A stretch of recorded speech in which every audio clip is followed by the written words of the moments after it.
Les riches planifient pour 3 générations, les pauvres planifient pour le samedi soir. Les riches profitent de leur santé pour gagner encore plus d'argent, les pauvres profitent de leur santé pour paraître plus riches. L'une des principales raisons de la pauvreté est donc la mauvaise mentalité. L'argent est partout autour de nous. Il influence nos choix, notre niveau de vie, et notre avenir. Pourtant, combien de personnes savent réellement comment le gérer et le faire fructifier? Depuis des siècles, ceux qui réussissent financièrement ne sont pas forcément les plus intelligents ni les plus chanceux. Ils appliquent simplement des principes intemporels que trop peu de gens connaissent. Et c'est précisément ce que révèle L'homme le plus riche de Babylone, un livre qui a traversé le temps et qui continue d'inspirer des millions de personnes à bâtir leur liberté financière. Dans cette vidéo, vous allez découvrir les lois fondamentales de l'enrichissement que tout entrepreneur, investisseur ou salarié devrait appliquer. Comment maîtriser votre argent au lieu de le subir? Les erreurs financières qui ruinent des vies et comment les éviter. Une méthode simple mais redoutablement efficace pour bâtir une richesse durable. Ce livre ne parle pas de secrets cachés ou de formules magiques. Il vous livre des principes pratiques, applicables immédiatement, qui ont permis aux hommes les plus riches de l'Antiquité de prospérer, et qui fonctionnent encore aujourd'hui. Si vous voulez reprendre le contrôle de vos finances, apprendre à faire travailler votre argent pour vous et poser les bases d'une sécurité financière solide, regardez cette vidéo jusqu'à la fin. Et surtout, abonnez-vous à la chaîne Entrepreneur en lecture. Chaque semaine, je vous apporte des stratégies et des résumés de livres qui peuvent transformer votre mindset, booster votre carrière et vous rapprocher de votre liberté financière. Prêt à découvrir les clés de la richesse? C'est parti. Résumé du livre « L'homme le plus riche de Babylone » de Charles Conrad. Qu'y a-t-il à l'intérieur de ce livre? Découvrez les 6 lois de la richesse et appliquez-les pour créer, multiplier et maintenir de la richesse. Vous apprendrez ceci. 1. Comment épargner une plus grande partie de votre revenu. 2. À propos d'éviter l'endettement.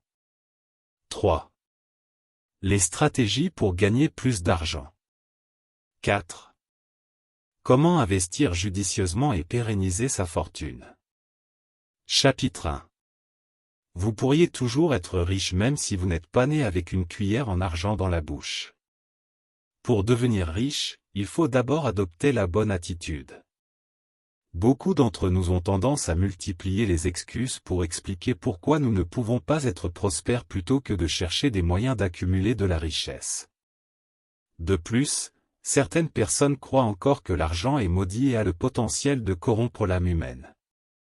Cette excuse néfaste laisse beaucoup de gens en difficulté, incapables d'utiliser l'argent à leur avantage. En réalité, l'argent est l'énergie qui alimente nos activités quotidiennes et offre des opportunités de réalisation de soi et de recherche de sa vocation. Mais comment régner sur l'argent et ne pas laisser l'argent régner sur nous?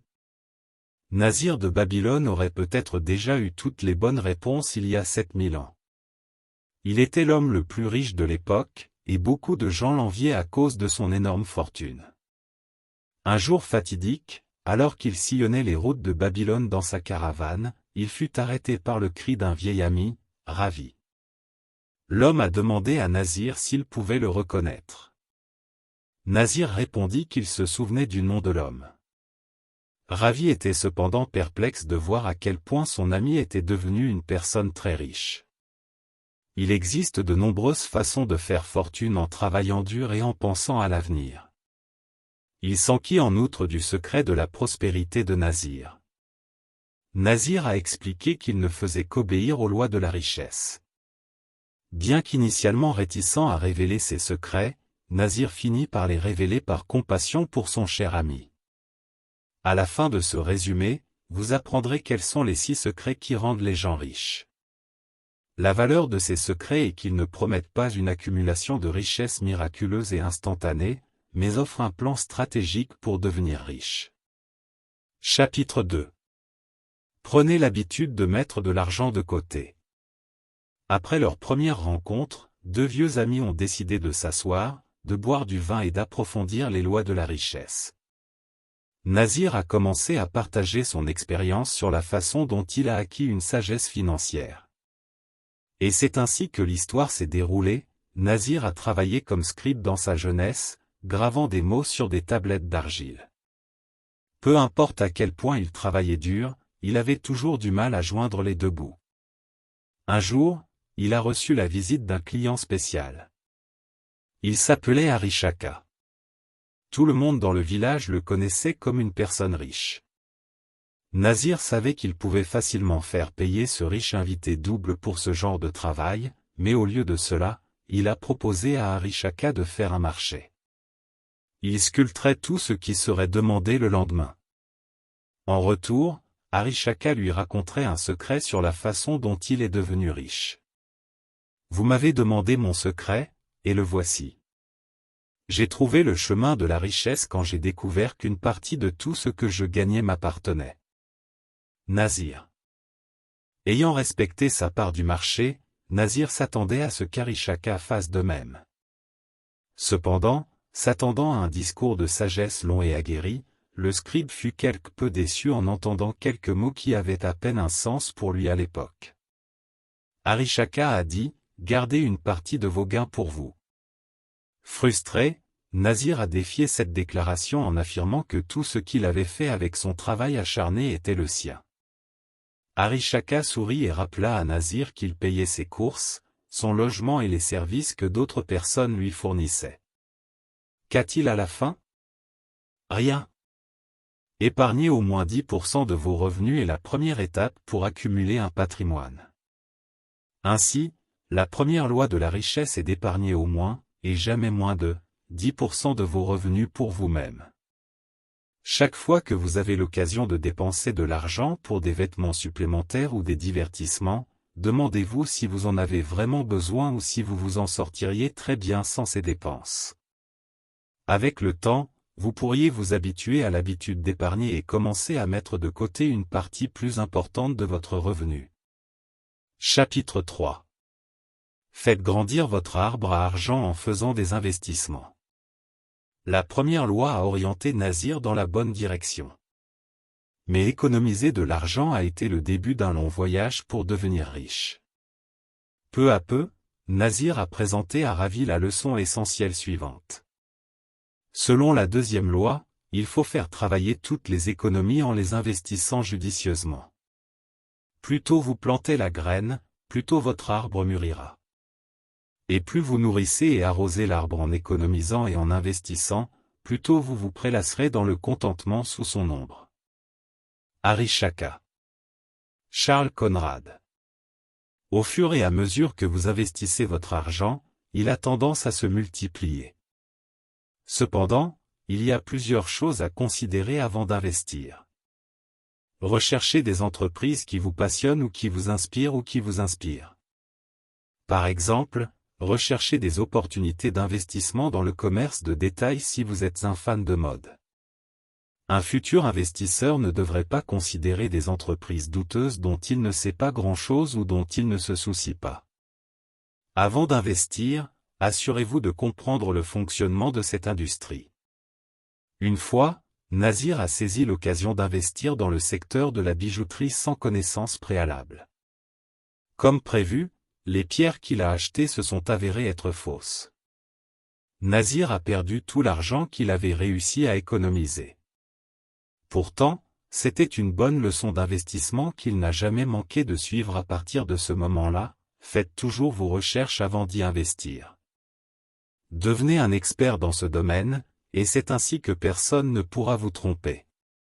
Après avoir économisé une certaine somme d'argent, choisissez de l'investir plutôt que de commencer à la dépenser pour les choses que vous avez toujours voulu avoir, mais pour lesquelles vous n'aviez pas l'argent.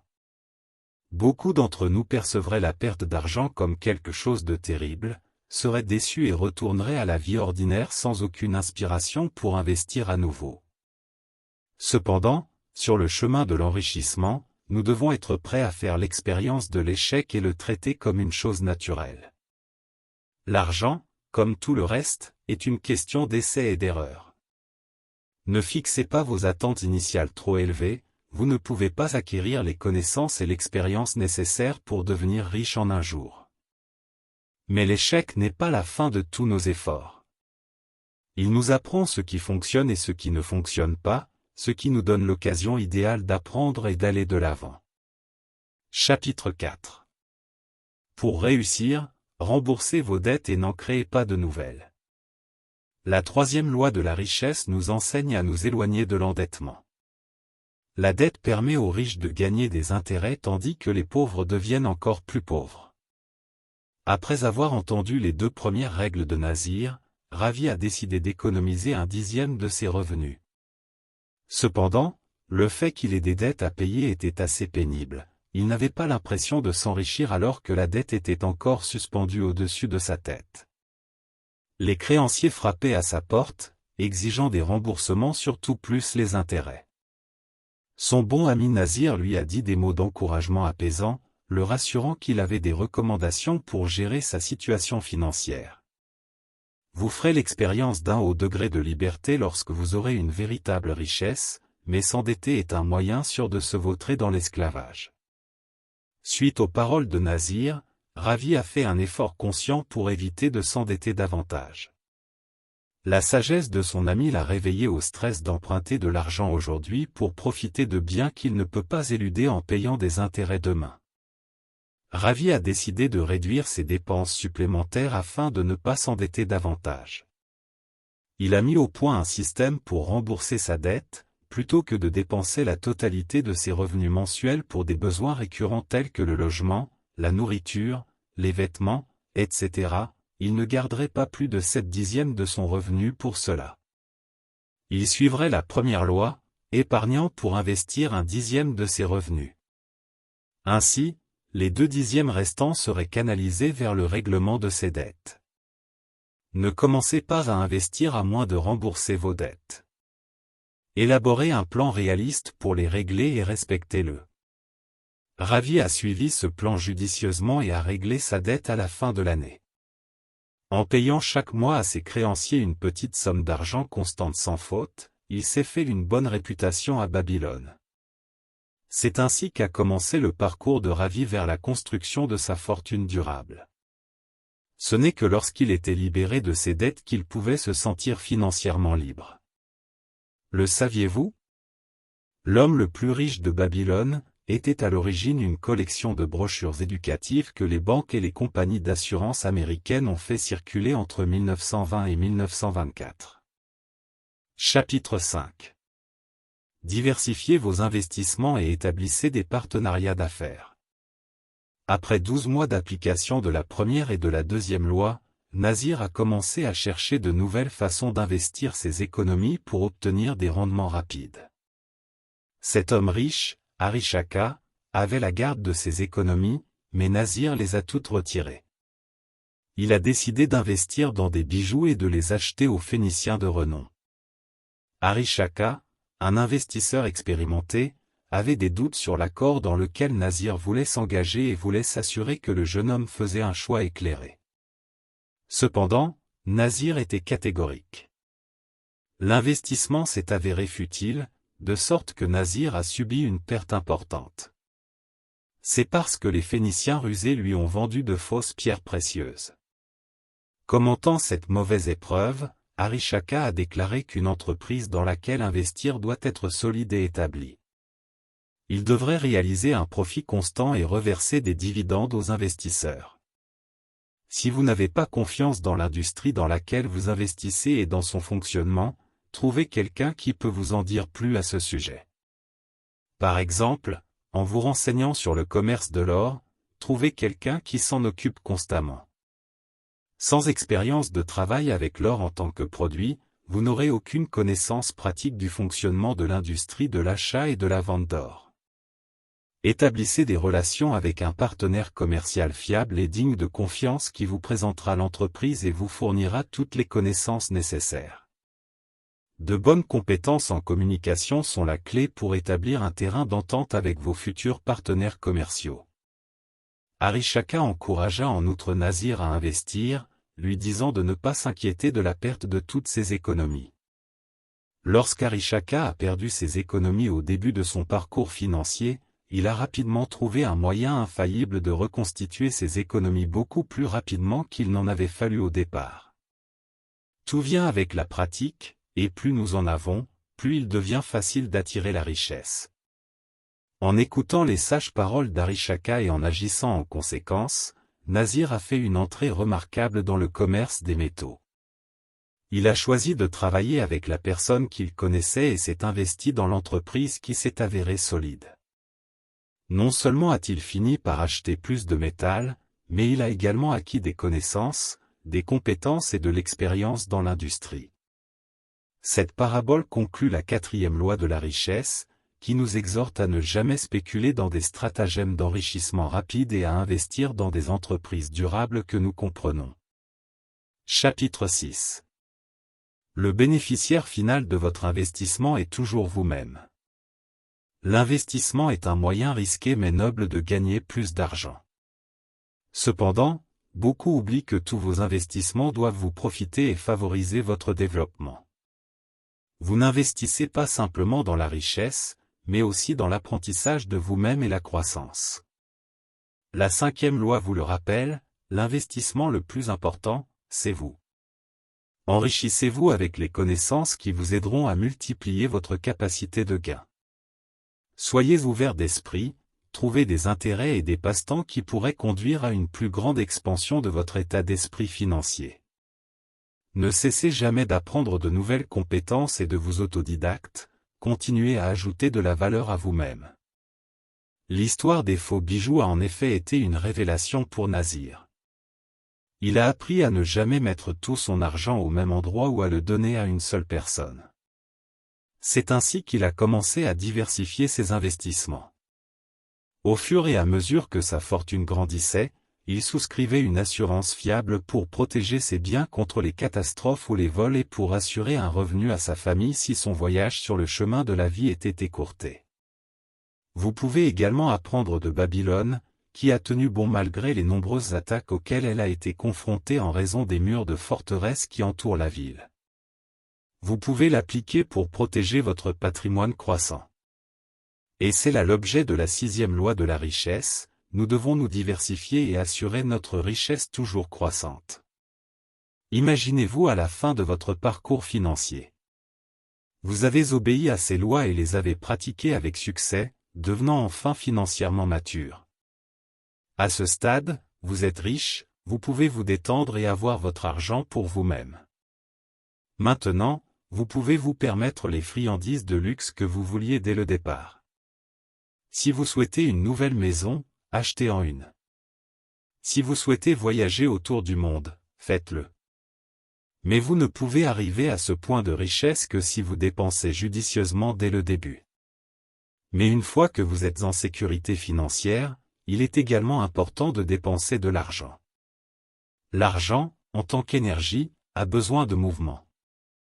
Cela ne signifie pas que vous devrez dépenser tout ce que vous avez gagné avec votre travail acharné et stratégique, mais plutôt vous donner quelque chose que vous méritez. Avant de conclure, je voudrais prendre un moment pour vous remercier d'avoir regardé cette vidéo jusqu'ici. Si vous avez aimé ce contenu jusqu'ici, n'hésitez pas à liker cette vidéo et à la commenter. Abonnez-vous également à notre chaîne pour nous soutenir et ne rien rater de nos prochaines sorties. Conclusion. À la fin de la journée, après avoir écouté Nazir, Ravi a été tellement inspiré à partager cette sagesse nouvellement acquise avec tout le monde. Ravi a promis à son ami qu'il partagerait cette connaissance inestimable avec d'autres afin que les gens puissent comprendre les lois de la richesse.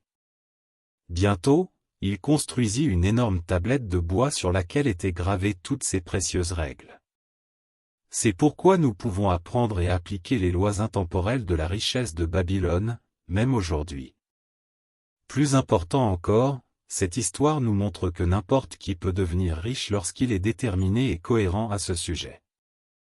Tout ce qu'il faut, c'est suivre, étape par étape, les lois qui régissent l'accumulation de richesses.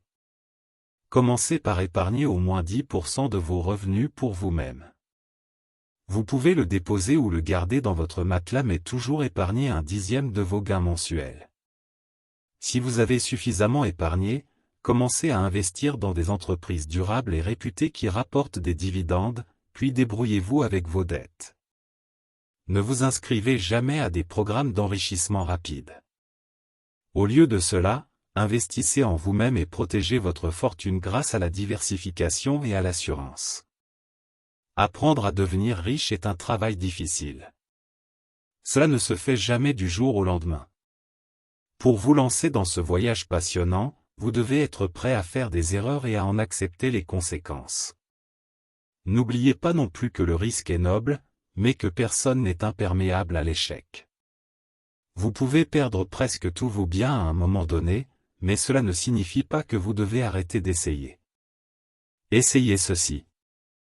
Une façon de commencer à épargner davantage est de réviser vos dépenses.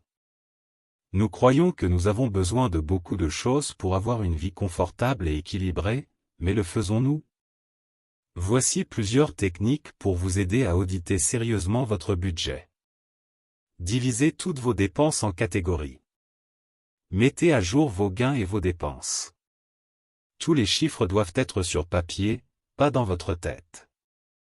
Éliminez toutes les dépenses inutiles. Établissez de nouveaux objectifs financiers. Si vous deviez retenir une seule leçon de ce livre, c'est que la richesse n'est pas une question de chance, mais de discipline et de principes intemporels.